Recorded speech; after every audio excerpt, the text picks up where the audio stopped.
1 year after a Greenville plane crash made national headlines, the survivors are meeting the men and women who saved them. Sadly, the two pilots of that jet ran off the runway at the Greenville downtown airport and they died on impact. You'll remember the jaw-dropping crash happened last September, but time has only made these survivors more anxious to meet the first responders and hear the stories they hold from that day. Fox Carolina's Amber Worthy is live in our newsroom tonight.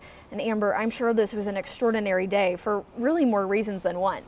Definitely, even for me who wasn't here when this crash happened. For the past year, these first responders who worked this crash and the survivors have been replaying that day. They got to talk about it and heal together, and that couple who survived the crash says they are not only grateful to be alive, but for the generosity and compassion that everyone has shown them. A deadly plane crash sent dozens of first responders to the Greenville downtown airport on September 27th of 2018.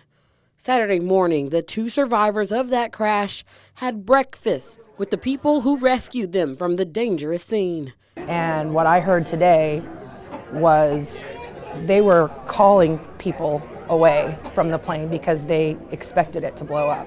Risking it all to save Marcy and Steve, a couple from Tampa Bay, Florida, who say they are very grateful for the sacrifice. And so they don't get to see all their hard work. And in our scenario, a lot of people risk their lives to save our lives. Obviously, it was the right decision that day. Thank God for giving us the wisdom to make that decision. A decision to do everything in their power to make sure this couple would live to be together again. I remember them wheeling him into surgery and their voices getting really high in the ER and them not telling me that he would be okay. But I am. But he is. Yeah. This couple says the support from the community that didn't even know them kept coming. Uber drivers who wouldn't let my husband pay, to restaurants that bought meals for him, to people that did my dad's laundry at the hotel. There's something about this area that is special. The 5 or 10 guys who really have relived this call several times were able to see what they had done on that scene made a difference in these folks' life.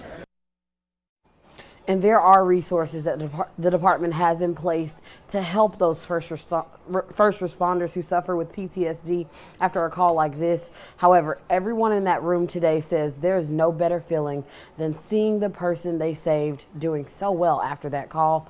And that couple made it possible for every first responder to go to ICE on Main for free as a small token of appreciation. Reporting live in the newsroom, Amber Worthy for Fox Carolina News.